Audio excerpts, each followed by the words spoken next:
All right. Well, I'm here with Michael Yates, who specializes in employee benefits. Michael, thanks for being here and being willing to share your story and your journey. Thanks so much. Yeah, my pleasure. Good. Looking forward to talking. So, Michael, you're doing pretty well with, the social selling strategies that we teach on LinkedIn, but I was just curious if we go back a little bit in time, what was it that you were doing prior to, using a service like this where you're using LinkedIn to try to set up appointments? How are you trying to grow your pipeline? Yeah, I mean, in the past, pre-COVID and even before that, most of it was through networking groups and, referral sources and things of that nature. I actually even tried a different type of LinkedIn connection type of company a few years ago without success due to the fact that we didn't understand what workflow really was and meant and how to execute it properly. So it didn't really go anywhere. I've got thousands and thousands of connections in my LinkedIn system that never really were ever touched or evolved anywhere. So that's kind of how we were doing it. I was doing some sporadic social media campaigning, whether it was myself, I would grab a piece of article, put it up, but nothing consistent. So Advisorist has brought a lot more consistency to my business over the last 2 months. I would certainly appreciate that. Can you maybe share with us what is it that made you reevaluate? Like obviously you tried LinkedIn, you tried other stuff. What is it that made you rethink about this now, particularly? Well, a couple of things. We started this during COVID, so it was an opportunity to know that more people were probably going to be at their desks, and this whole new Zoom world or video chat world was another way of getting out to people. Plus, what I've come to realize is I'm a lot more effective actually because I'm not driving around where I'm losing a half a day to go on one appointment that was, not even a good appointment sometimes. So now I'm banging out 6, 8 appointments a day. Some are networking opportunities, some are prospect opportunities, some are partnership opportunities. So I'm actually utilizing my time a lot better. And, ironically, the way we came to you was my wife, who's my business partner, literally is on LinkedIn about it for a hot second, and she got hit up by Chris to have a call. And she came to me and said, "This looks like a good idea." So I said, "You know what? It never hurts to listen." And once we listened, we realized this was a good idea, and basically kind of took off from there. Great. What can you say about, the onboarding process? What was that like for you? Now, obviously you knew you had done it before. You hadn't maybe done it all the way through. Maybe you didn't have a workflow, but what was different about this time for you? The biggest difference actually was about 3 weeks into it when I was actually floundering again. I was getting all these information was coming in. I didn't really understand what Sales Navigator was. And all of a sudden I realized that I needed help, that I just personally couldn't do all the connections and all the follow-up and all the new stuff by myself. And it just kind of aligned where I actually brought my son into the business, who was in high school. And basically through the assistance of working with Brianna and Kelly and Chris and all the scripts that we've adjusted and worked with, I've taught my son Max basically how to respond to people. He sits in my office. We go over things, we strategize, we talk about how big is the company, what do they do, where are they located, what did they say in the response, and based upon that, we have objection handling and everything. And he's been doing that every day now, no more than an hour to an hour and a half a day. But what it does is it keeps the momentum going. And we've also learned that less is more, which is a great lesson to teach a kid, that you don't have to feature dump everything under the sun to get a meeting. It's really, hey, I want to talk to you, 15 minutes. Is Tuesday morning or Thursday afternoon work for you? If it does, shoot me your email address and I'll send you a meeting request. It works almost every time somebody says they're interested. And then he basically asks me what works. I send out the meeting request, and then from there, I take it over from there. But but the big thing, and I'll never forget when I was looking into references for Advisorist, I spoke to a Michael down in Texas, and he said the same thing to me. He goes, I didn't really know what I was doing in the beginning. I was getting all these contacts and leads. He goes, and then one day something hit me over the head, and I realized I needed to respond to these things. And he said he put a process in place, and he said he's been doing it ever since. And I think he's been with you guys for a few years. And it was almost the same type of epiphany with me, where once I brought him into the business, and then eventually when he goes back to school, he may have to give up some of that, but he's going to teach my wife how to do the response part of the business. And then we've coupled that together with my other son, who's gotten involved in the social media aspect, where we're much more consistent now in doing LinkedIn, Facebook, and Instagram posts on a weekly basis. He's learned how to use Hootsuite. He took a class on social media marketing. He's learning how to write content.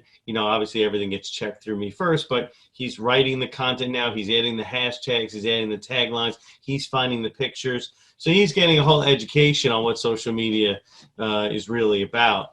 And it's so putting the whole thing together, it's been very successful in getting us a lot of opportunities. That's great. I want to commend you as a father, bringing your boys into the business and teaching them real skills. Like, think about how much more advanced they're going to be when they graduate, just having those skill sets, exactly, that they can take into other industries. Yeah. And it's been actually an interesting experience, because my younger son, who's doing most of the response stuff, he laughs sometimes at the responses that we get from what he considers professionals, and I'm just like, Max, they're just people at the other side with fancy titles sometimes. So you just have to laugh, and then you got to figure out how to counter it with the right response. And look, we've talked to 20,000, 30,000, employee companies, and we've talked to the 10, 12 person company, and each one has a different thought process. And, just yesterday, even today, actually, I met with a recruiter. I couldn't tell from her LinkedIn her LinkedIn title what she did. So we met with her. In 10 minutes, we realized that we weren't really going to be able to help each other out initially. Since then, I met with a chief of staff who worked at, I think, JP Morgan Chase, and a CFO of a biotech company. Neither of them have anything to do with me. I'll probably never talk to either of them again, but I introduced them to the recruiter. And I think that recruiter is going to be able to place both of them, because she does executive CFO type recruiting. So that's what it's all about. It's all about connecting people, and and I believe a lot in karma. Do the right things for others, and eventually stuff happens for you too. Yeah. Well, I think you've tapped into something that not a lot of people appreciate and we're going to talk about, true appointments and deals that came through from this in just a moment. But I think that what I commend you for is you get deeply that this is not just about you taking from the community. This is about you connecting in the community. And we've seen that the advisors that succeed at the highest level long-term are the ones that see themselves almost as power connectors. Mm-hmm. And LinkedIn really allows you to do that. If you're just open up and you're willing to just help people and not try to sell them right off the bat, but truly approach it from a place of service where, hey, I don't even know if we can do business together, but I'm open to hopping on a call, human to human. Let's see what you're doing. Let's see what I'm doing. Can we help each other out? Maybe maybe I can't help you today, but maybe tomorrow. So I want to commend you for that. Thank you. And I've been doing that a lot with, I've been getting a lot of financial advisors reaching out to me. And I'm very straightforward with them now. I'm like, look, I'm not going to be sending you business. I'm like, I have my own portfolio of financial advisors I work with. But if you want to tap in to your client base and have somebody service and sell and take care of your companies from a benefit perspective, I will work with you and we will share in the revenue. And I've gotten 3 or 4 advisors who've reached out who said, I don't have anybody like you, and I'd like to have you in my back pocket. And I'm sure over the next 12 months, if I keep those relationships going, that's going to lead to a few deals. And I don't need 100. If I get a few deals from 10, 12 people, you're very active in a year. So that's the other part we've been doing as well, is having conversations with people who aren't prospects. They're opportunities to grow with. But I'm very very, very succinct with them and telling them, don't expect business directly from me in terms of an account. But if you have clients that you want to tap into, we can work with them and then you'll get paid as well. And within that, normally other things come out, and that's where your new sales will come from. So when the people get that, then there's a huge opportunity within their own circle of clients that they never knew about. And that's where we really can make a difference. I've gone into companies where they didn't know they didn't have key man insurance. They didn't have a defined benefit plan in place. These are things that I personally don't sell, but if I let my partner know, he can go in there and he or she can go in there and make a killing.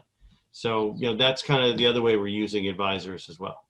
Yeah, fantastic. So you've got a networking cadence going. You've got a referral stream you're building up, which, I'll be frank, most people don't come to us for those two things. They come to us for appointments. Like, hey, I want to talk to business owners that are interested in what I want, or I want to talk to affluent professionals. So let's talk a little bit about that.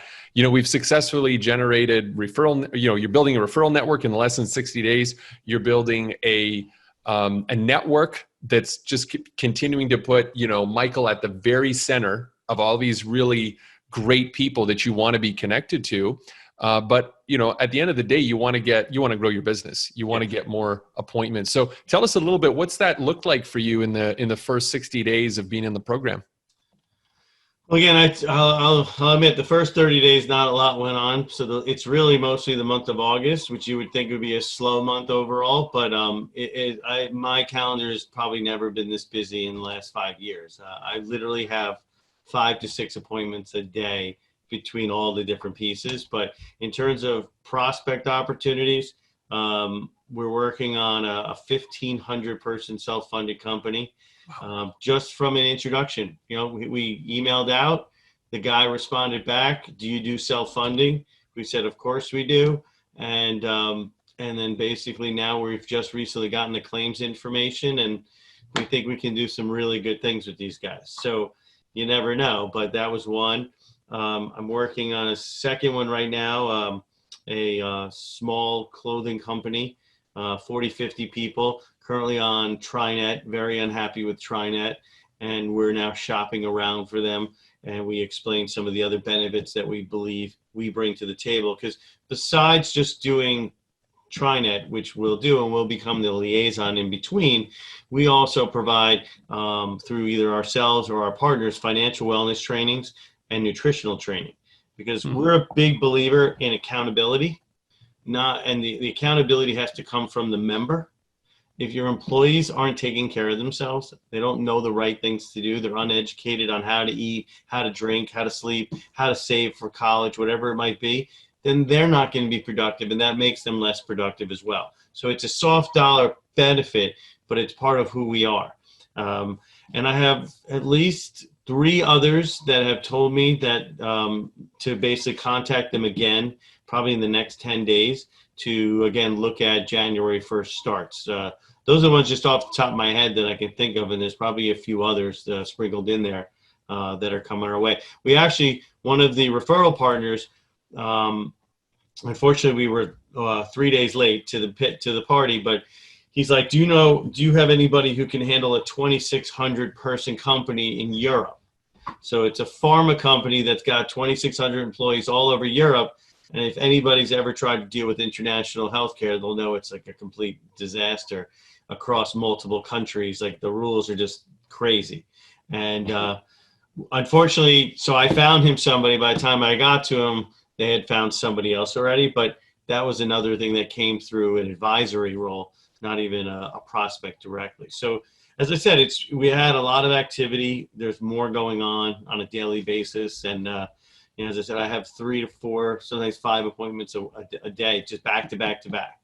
Wow. Yeah. That's amazing. I mean, and it's still early days. Like I'll tell you that we tell people strategically, you want to think in terms of quarters in this program, because at the end of the 90-day cycle, most of the people from, month 1 have been cycled through the campaign, and then month 2 campaigns start to kick in and so forth. And like this snowball just starts to grow and grow, and the real power comes in after 90 days. But we're so excited that you're getting Yeah. results right away, like in short term. I think it's because of your mindset, Michael. You see yourself as a connector. You're there to serve. You're not just there to show up and be like, can I make money off of you? But rather, how can I serve? How can I connect? How can I put people together? So it's early days, and already, you're seeing all of this. Just, this is a wild gut check, and I apologize for the question just flying out of left field here. But if you were to put a number, like maybe a potential commission, or if you want to talk in premiums, whatever, of just what you've seen so far, what do you think that might be that might come in from this program? Well, I mean, if we get the 1,500 person one, it blows everything out of the water, because that's easily between $100,000 and $200,000 type commission. Without that, the others probably still looking at $40,000 to $50,000 of new business. So 3 to 5K a month of new business. If everything works out, I'm looking at basically March being probably almost $100,000 ahead of the game. Wow. So wow. eight grand probably is where I think I can forecast into by next March, seeing an extra 8,000 in my monthly numbers. And if we get the big one, which I'm still partnering with somebody on, because there's a little outside of my my ability to service that size of an account, we're still going to make. I mean, I'm still going to bring home, a lot of money on that case. So we thought it was an 800 person case. Then we started talking to them, and they're like, no, we have 1,500 lives. And I was like, oh wow, okay.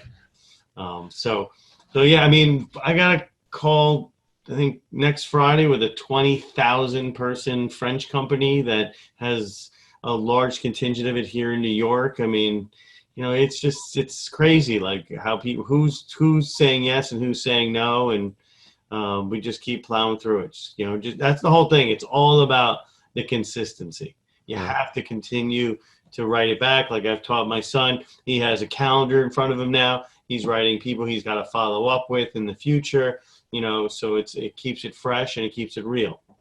Oh, that's awesome. What a great setup. And one of the advantages I think that Advisorist offers is, this was built by agents and brokers and advisors. So, Chris's expertise, having been in the trenches like you, having had a lot of frustration, was his advice useful to you at all? Like outside of just the technical, we did it for you, but the fact that Chris is on the team, and was he able to offer you some helpful advice on how you navigated a case or two?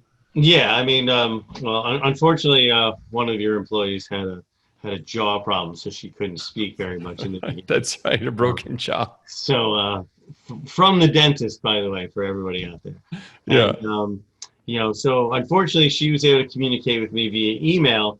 But when I had serious concerns or questions, Chris actually gave me a cell phone. He jumped on calls with me. And the biggest thing that he basically said to me more than anything was, keep it simple.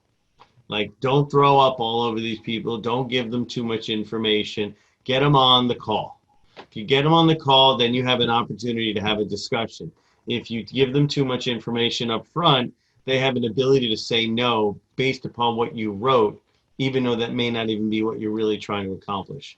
So, and that happened with the 1,500 person group. He sent me the question, do you do self-funding? And I was like, how do I want to answer this?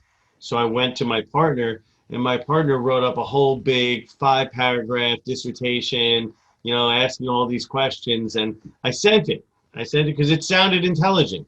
But what I realized was that it sounded intelligent to me. That's not necessarily the audience, and they may not even if they know it all, that may not be what he was asking. And I ended up then just sending a follow-up like 3 days later, just saying, let's just get on a call and discuss things. And he wrote back, let's talk next week. And now we've had 2 full meetings with them, and they sent us all the data, and now we're in the process of talking to vendors. So the word of the biggest 2 things out of this that come out of it, one, you've got to be consistent. You have to respond quickly to these people.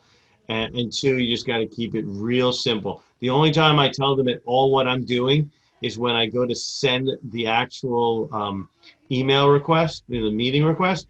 I'll write to them, because I'm handling it for two businesses. I'll write introductory benefit call with, and I'll say Michael Yates, Premium Benefit Planning, and Jeremiah, and I'll put Advisorist there. So it's right there. That's why they know I'm calling, and that's it. If I'm meeting with a networking person, I'll say biz development networking. I call. So that's the only time I even give them a little bit of a sense of what the agenda is.